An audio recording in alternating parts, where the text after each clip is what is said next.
Bankstown Olympic Pool opened 80 years ago in October 1933.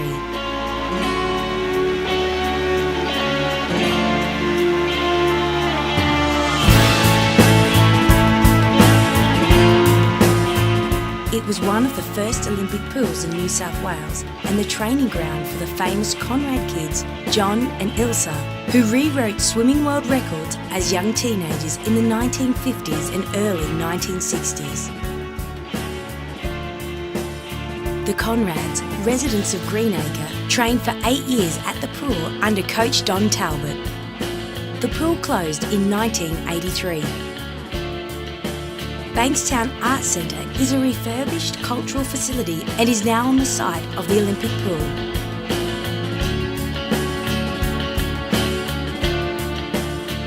The project, titled The Pool, was coordinated by the Arts Centre in 2013 to remember the past history and contemporary connections to the site.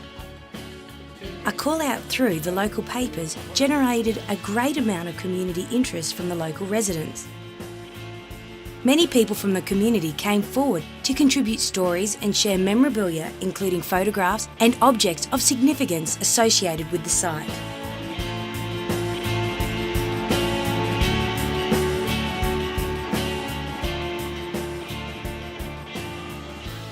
Bankstown Pool, or Baths as they were most commonly known, emerged as an iconic community hub. It was a place where local people met and learnt to swim or attended swimming carnivals. The most popular free learn to swim classes in Sydney happened at Banky Baths. It was a youth hangout and the place you spent the whole summer. The pool project brought together community members who worked with artists over several months, and through the process of storytelling and creative activity, helped to develop the 80th anniversary celebration.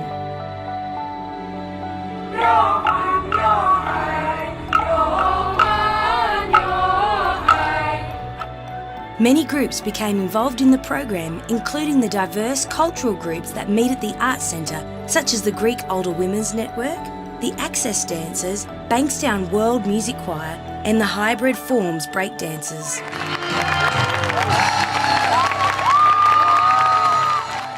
I guess one of the memories that I have is going through the pictures and seeing on the opening day the mayor of the day in 1933 throwing pennies in the pool for the kids of Bankstown to go and find and bring back.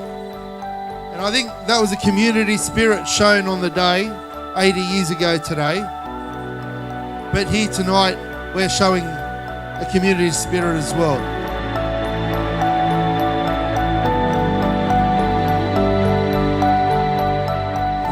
One of these first ones that came to this pool, and we had a beautiful life with it.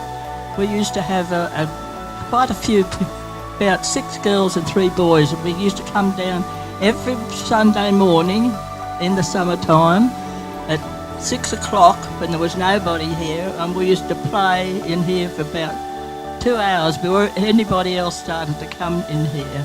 There.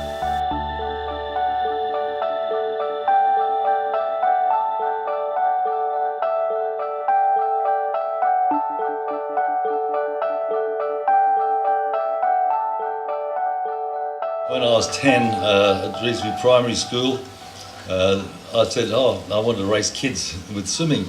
And I said, any swimming races in this school? And the kids said, no, we just got cricket in the summertime and rugby in the winter time. And the one kid piped up, but Mr. Talbot, the teacher in class 4D, is an apprentice coach down at Bankstown Baths. So we went and saw Don Talbot. Certainly one of the greatest coaches of all time in terms of gold medal. So, and Mr. Talbot put us on the back of his Triumph motorbike, no helmets of course in those days, and took us down to Banky Baths. That's the Baths, VS. It's too hard to say. And we qualified for the club, and that was in the summer of 53, 54 we started training. Ilsa was the first to break the 880 yards world record in January 1958, 4 years after we started training. The culmination of the project was an event held on the 30th November 2013, which acknowledged the experience of ordinary citizens as well as the more celebrity connections. It was a celebration of the past as well as the contemporary artists and communities that currently work or participate in the Bankstown Arts Centre programs.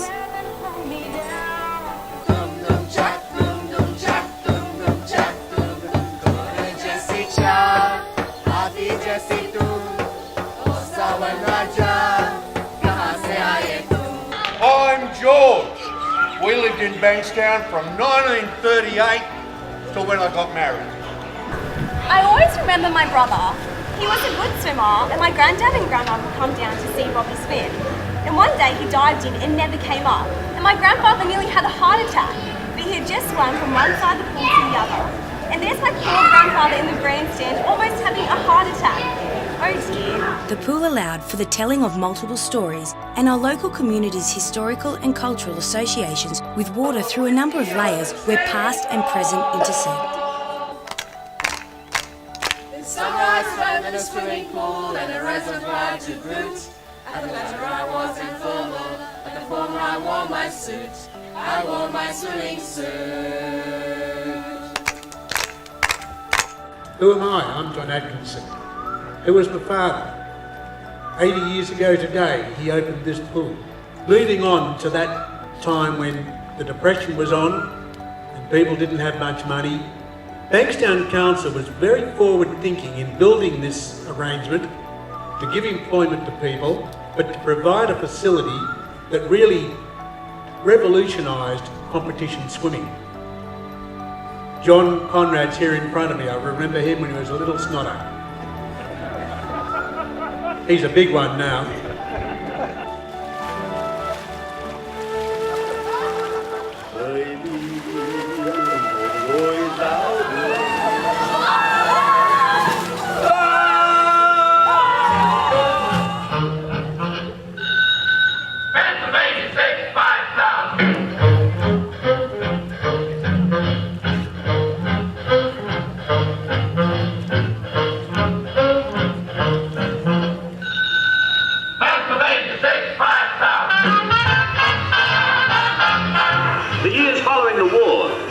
Changes in training methods.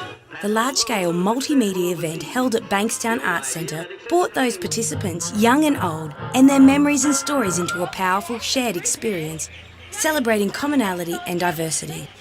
And that's where the springboard was, the diving board, the old wooden ones where you went up the eastern end. You know, there was a lot of really good swimmers here in the 50s, went to the Olympics. There was a time when the smiles we wore seemed too big for our faces, our dreams too heavy for our arms, so we let them go. We made promises just to break them.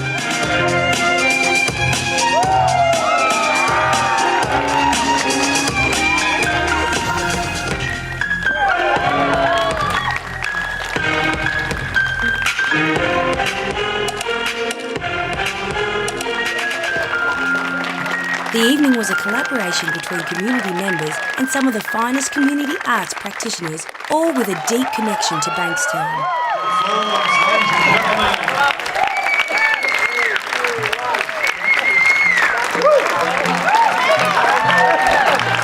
All the performers up on stage for a final bow.